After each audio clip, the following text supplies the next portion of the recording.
l'antenne avec toi.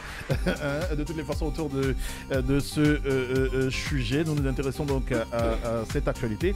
La libération de Pendessa, une victoire du mouvement syndical, c'est la question que nous nous posons ce matin. Nous nous interrogions hier sur l'opportunité de continuer de garder Sékou Jamal Pendessa en prison, et nous avons comme l'impression d'avoir eu raison, parce que finalement l'homme a été libéré à la suite donc d'une condamnation de 3 mois dans un ferme et de sursis, voilà, et aussi au paiement d'une amende de 500 000 francs guinéens. En première instance, rappelez-vous qu'il avait été condamné à 6 mois de prison, dont 3 fermes et 3 assortis de sursis. À la suite donc d'un débat entre les parties, Jamal est donc libéré après plus de, on a envie de dire, 2 mois et quelques jours donc de détention. Est-ce une victoire du mouvement syndical qui a déclenché depuis le lundi dernier une grève générale et illimitée, ou c'est tout simplement du droit qui a été dit, parce que pour beaucoup de personnes,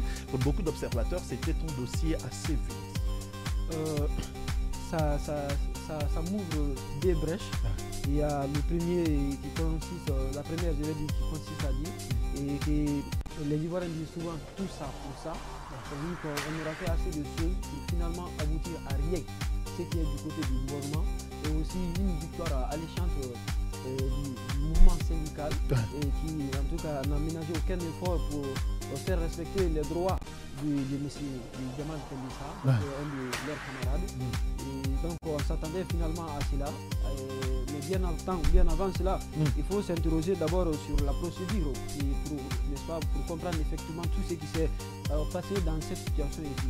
Et quand vous prenez à l'instruction, d'abord le dossier avait été pris en flagrant délit ici, ce qui veut dire que tous les éléments étaient réunis pour qu'il soit, n'est-ce pas, pour qu'il passe devant un juge. Jugé donc dans un temps record, ce qui est relativement 72 heures. Hormis ça, il faut passer directement à l'instruction du dossier qu'on appelle l'information judiciaire à travers une série de juges d'instruction ici, qui aussi a le plus tôt possible, comme on s'attendait toujours, pour dire que parce que de la manière dont l'homme a été cueilli, comme si c'était une mangue mûre dont un chien venait de trouver ici. Donc après, je me demande bien si la réalisation avec nous, en fait, c'est ça un peu mon problème. Donc voilà, allez, vas-y.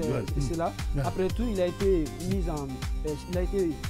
mis sous mandat de dépôt, donc il avait commencé à puiser sa peine qui finalement pour laquelle il a été retenu. Donc, et déjà quand vous prenez les conditions d'abord de ça, vous comprendrez que pour qu'une personne soit mise en un mandat de dépôt soit décerné sur une personne ici, il y a des conditions, n'est-ce pas, qu'il faut obligatoirement respecter. Parce que vous savez que nous sommes dans un régime qu'on appelle, dans un état de droit. Le législateur il est très soucieux de la liberté. Dans le code de procédure pénale, quand vous prenez l'article préliminaire, il est dit que le principe c'est la liberté. D'accord. Et l'exception c'est la détention. Donc ce qui veut dire qu'il faut des conditions, il faut des cas graves, n'est-ce pas, pour qu'une personne soit mise sous mandat de dépôt. En effet. Et en espèce, quand vous prenez le cas de Sékou Jamal Pendessa, les faits ici n'étaient pas aussi graves. Et c'est pourquoi d'ailleurs le dossier a été pris en flagrance délit. Ça c'est le premier postulat.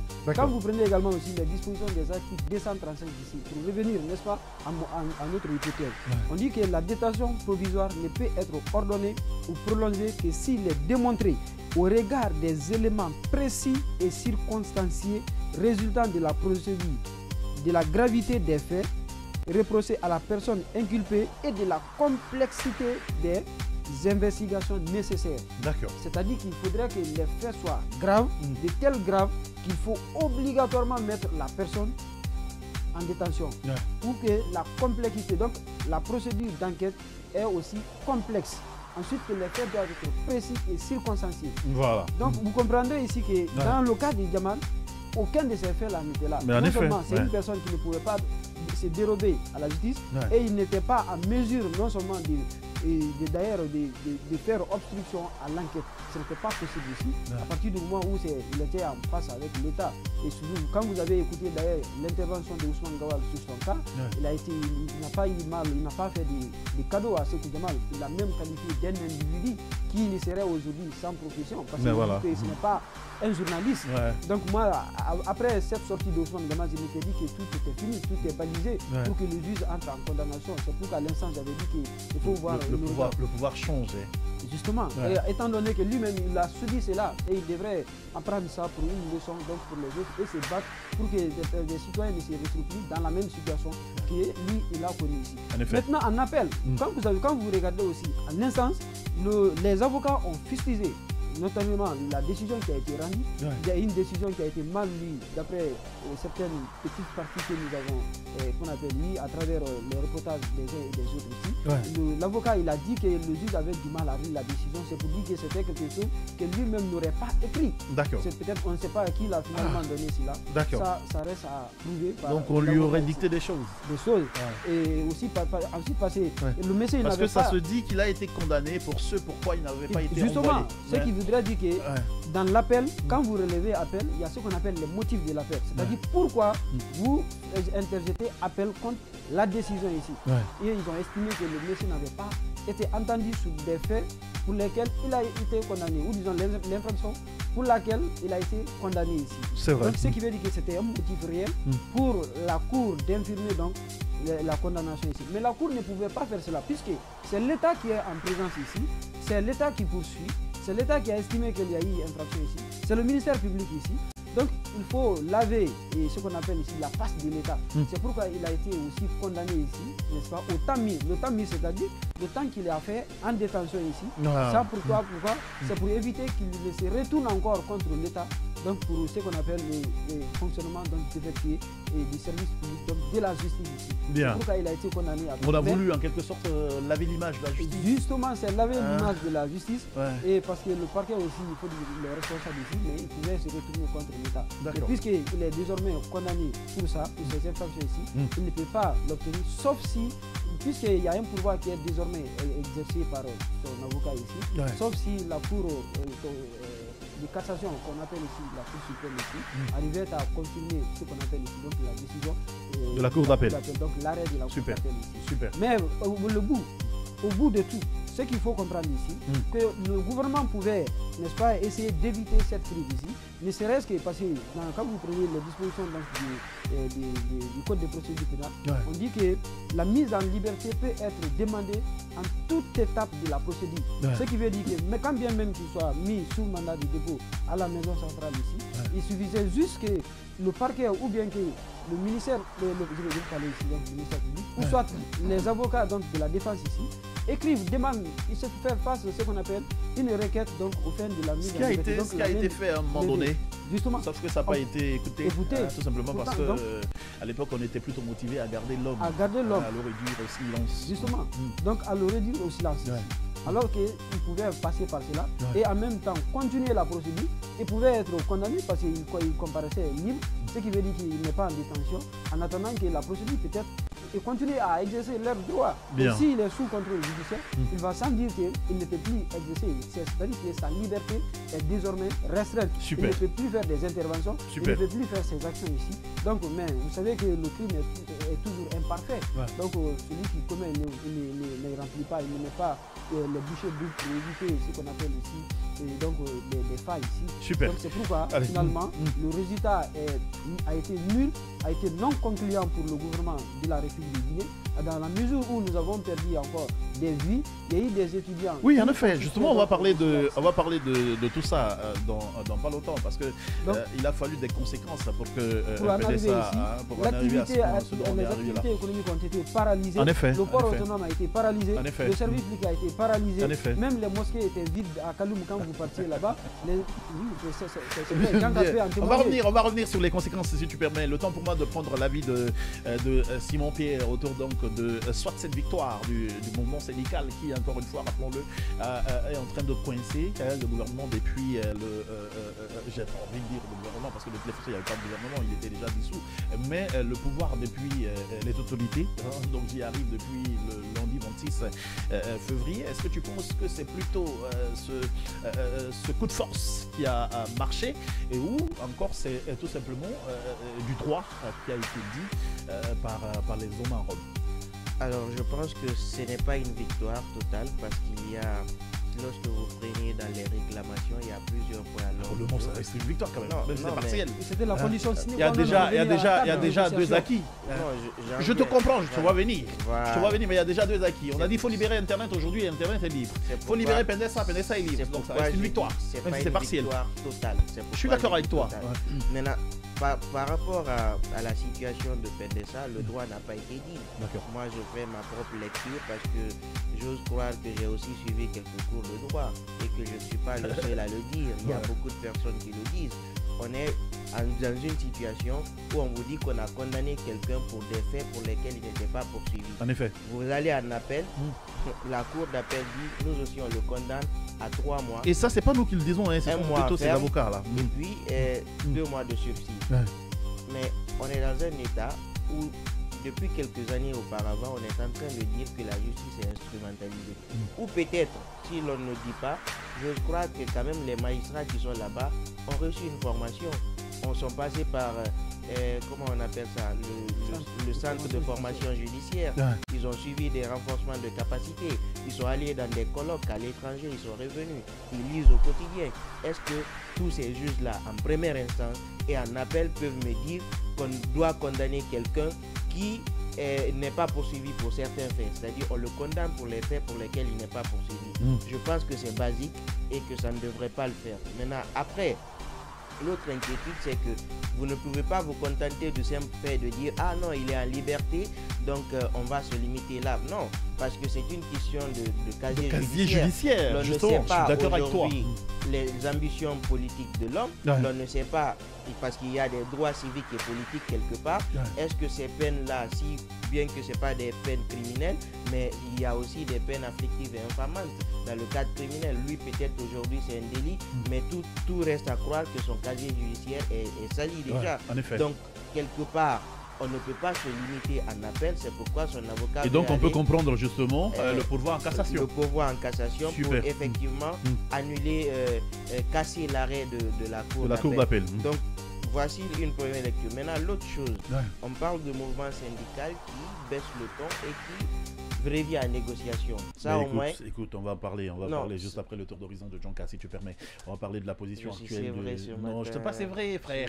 Je te dis, je te redonne la parole juste après le tour d'horizon de Djonka. Tu permets ou pas? Tu avais donc la parole et tu te posais quelques questions. Est-ce qu'il faut toujours attendre qu'il y ait des affronts de ce genre pour que les uns et les autres arrivent à un compromis? Parce que ce qui est acquis là, l'est après quand même quelques jours de manifestations qui ont justement fait 2 morts.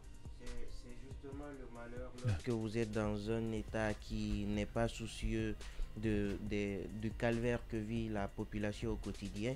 C'est un état qui, vous avez un minimum, mais qui vient vous retirer ce minimum-là, qui vous retire ses acquis, qui empiète sur vos droits, et pour des questions d'ego, parfois pour des questions de dire on fait passer notre intérêt personnel avant, ou pour des questions de règlement de compte, on fait ce qu'on veut. Je pense que c'est bien dommage. Aujourd'hui, la lecture qu'on en tire, c'est que parfois, lorsque vous êtes brimé dans vos droits, il faut vous lever pour aller les cueillir. C'est dommage. Et c'est ce qui s'est passé avec cette histoire de Pendessa récemment qu'on a vu, parce que le mouvement syndical avait mis que pour toute négociation, il faut d'abord qu'il soit libre. Et même étant libre, c'est vrai, on va à négociation, mais pour Pendessa, c'est pas encore fini. Parce que quelque part, ça reste déjà une condamnation judiciaire. Il faudra aller en pourvoi en cassation pour espérer laver son honneur. Maintenant, de l'autre côté, avec le mouvement syndical, je pense qu'on va dire peut-être que c'est un premier pas, mais il ne faudrait pas aussi oublier qu'on a une liste d'autres revendications. Justement, j'allais te poser cette question parce que pour beaucoup, le mouvement syndical c'est plutôt précipité à lever le mot d'ordre. Non, en fait, on est dans... C'est un mouvement syndical qui est compréhensif. Non, il faut le dire. Il faut pas, par exemple, il ne faut pas être entêté. Il ne faut pas dire coûte que coûte, il faut le tout au même moment. On ne peut pas tout obtenir au même moment. c'est une méthodologie, c'est une chronologie. Mais on a quand même commencé par les négociations avant la libération de Pendessa. Hein. Non, on a commencé les négociations, non. Ça n'a pas été acquis. Hein. On est allé en grève, c'est acquis. Ce qui veut dire que les autres points qui restent, si on ne va pas en grève, ça ne sera pas acquis. Justement, et fort malheureusement, c'est ce que je disais à l'entame, qu'il faut aller cueillir ses droits. Et je pense que c'est un premier point de négociation, mais encore une fois, il faut remonter le fait que les médias sont brouillés, le fait qu'il y a des restrictions, le fait qu'on n'est pas sur certains bouquets. Et il faudra aussi rappeler que le panier de la ménagère est extrêmement élevé aujourd'hui. En effet. Et on vous impose ce qu'il faut manger. Aujourd'hui, on ne mange pas du riz, comme le disait Bademba dans son chant. Dans son slam, pardon. On nous impose à manger liberté, du bantara, du hakopute, du diabere, voilà. Donc aujourd'hui, le Guinéen, on te dit tu manges pas le riz, tu manges ce qui est moins cher. Voilà. Donc voici ce qui se passe et il faut pas aussi se limiter là. Donc il faut aller au-delà de ces réclamations et exiger plus parce que le paiement des salaires aujourd'hui des fonctionnaires, on peut pas quand même accepter qu'un fonctionnaire qui a la scolarité de ses enfants. On me prend plutôt que cela est acquis. Non, c'est pas encore acquis. On m'apprend que c'est déjà viré là. Non, hier les banques, on a dit aujourd'hui les banques allaient reprendre, mais on n'a pas dit qu'on allait virer les fonctionnaires. Et donc, ce que je dis, c'est qu'un fonctionnaire qui a un loyer à payer, qui a des enfants à envoyer à l'école, qui a des impôts, l'électricité, même bien qu'il n'y a pas assez de courant aujourd'hui, mais on envoie les factures, on continue d'envoyer, qui a l'eau à payer et qui doit acheter de la nourriture, on vous dit le sac de riz a augmenté. Finalement, il prend l'argent là où il n'est pas payé. Voilà. Voici la situation. C'est aussi montrer à un moment donné, lorsqu'on est à la tête de l'État et qu'on ne se soucie pas des autres, on prend parfois des décisions sans tête ni queue et se dire de toutes les façons, ils vont encaisser. À un moment donné, il ne revient pas tout le temps au peuple d'encaisser. On va dire s'il n'y a pas d'argent, on augmente sur les taxes douanières et puis les prix vont augmenter, la population va payer. Super. Pourquoi eux, ils ne pourraient pas sacrifier par exemple certains avantages qu'ils ont, les carburants de véhicules qui viennent, parfois on te dit... Ouais, parce qu'ils ont des privilèges quand même. Hein. Oui, parfois c'est...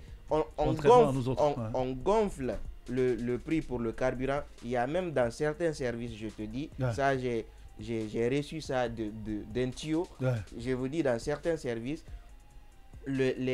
comment je vais dire, les frais alloués, c'est-à-dire au carburant, au prix du carburant aux membres du personnel est plus élevé que le salaire. Comment vous pouvez concevoir que le salaire soit plus petit que comme tu n'as pas de transport à payer, le véhicule, donc le carburant qu'on doit te donner, que le prix là soit plus élevé que ton salaire. Voici ce qui se passe et je veux dire que c'est bien malheureux et il faudrait que ce mouvement syndical là élève la barre assez haute. C'est un premier acquis. Ce n'est pas fini, on doit continuer à aller. Et au-delà, après tout ça, il faut demander aussi l'amélioration des conditions de vie. Je pense que c'est parce qu'on n'est pas assez exigeant de notre gouvernement qui se disent le minimum qu'on a, il faut nous les retirer. Je donne un exemple. Prenez la France aujourd'hui. Il n'y a pas un peu plus exigeant que les Français aujourd'hui. Parce que vous savez, c'est une question d'économie. L'économie là-bas, par exemple, repose principalement sur l'impôt, les taxes et les redevances. Donc, ça fait que le citoyen, vu que c'est lui qui paye le fonctionnement de l'État, il s'est dit, je suis plus exigeant. Ici, on va me dire, bon, il y a les ressources minières, mais dans le secteur minier n'apporte que 20% au budget national. Donc, tout le reste là, c'est la population qui paye. Donc, vu qu'on paye, il faudrait qu'on soit exigeant et qu'on améliore nos conditions de vie. Je vais prendre l'avis du procureur Ghané autour de la position actuelle de la FESABAG. Finalement, on a décidé de reculer et de tout rouvrir, alors qu'on a d'autres points également sur notre planche. Oui, il y a d'autres points sur la planche. Parce que quand vous regardez la plateforme des revendications, il y avait au moins 6. Et je crois bien qu'il y a 2 qui sont... Il y a 2 qui sont obtenus. On a la connexion Internet, sans VPN désormais. Et on a aussi la libération de Pendessa. On a la libération de Pendessa ici. Et ce qui était la condition donc pour venir à la table de négociation, c'était la libération de Sékou Djamal Pendessa. Et donc c'était le premier point. Ce qui a été obtenu hier ici. Maintenant, il faut quand même essayer de désamorcer la crise. Ce n'est pas pour dire que quand on commence, on ne peut pas arrêter ici. Les négociations syndicales ne sont pas comme ça. Il y a toujours le préalable, ensuite on vient pour voir les autres points ici. Ce qui veut dire que oui, frère, c'est un mouvement syndical qui est sérieux, qui est attentif, qui croit que oui, c'est-à-dire qui est dans la logique de trouver un consensus avec le gouvernement ici. Et maintenant, tu penses quoi de l'autre qui, au contraire, contrairement à tout ce que tu développes, pense que c'est plutôt parce que le mouvement syndical a vu venir un échec qu'il a fléchi? Parce que l'autre vérité est que nous ne sommes pas habitués aux grèves illimitées quand même. Hein. Oui, justement, ça c'est... Le Guinéen qui vit le jour au jour, tu ne peux pas lui demander de rester éternellement à la maison. Comment il va faire? C'est une mauvaise lecture donc, de la situation ici. Moi, pratiquement, j'ai effectué le déplacement les 2 jours. J'ai soigné pratiquement... Hier, il y avait plus de monde dans la rue. Hein. Non, il y avait plus. Voilà. Et les raisons sont entre autres. Vous savez que c'est pourquoi on dit le mouvement syndical. C'est pas un seul secteur, c'est l'ensemble des secteurs. Quand vous prenez par exemple le système éducatif, qu'est-ce qui est le plus important dans un État que l'éducation? Vous partez dans les universités étaient closes. Vous partez dans les institutions, des autres institutions d'enseignement, les écoles primaires, les collèges et autres ne fonctionnaient plus. Vous partez dans les banques, je ne sais pas, même si les fonctionnaires étaient partis, et dans les lieux de service ici, je ne sais pas comment ils pouvaient procéder au virement pour faire face aux dépenses ici. Donc c'était pour dire que les deux constituent ce qu'on appelle ici le nœud gordien de toute revendication dans le mouvement syndical. Si les banques ne sont pas fermées ici, ce qui veut dire que les autres services fonctionnent.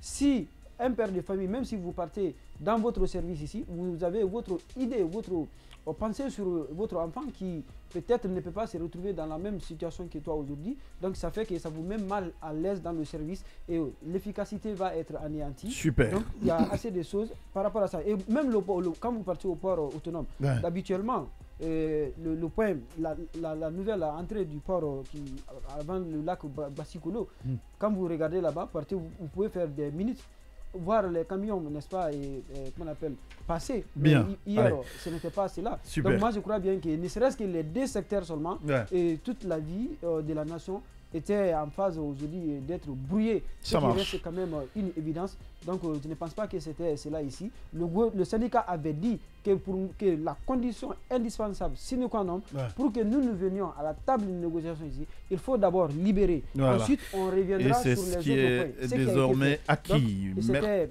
à de bons droits qu'on suspend le mouvement.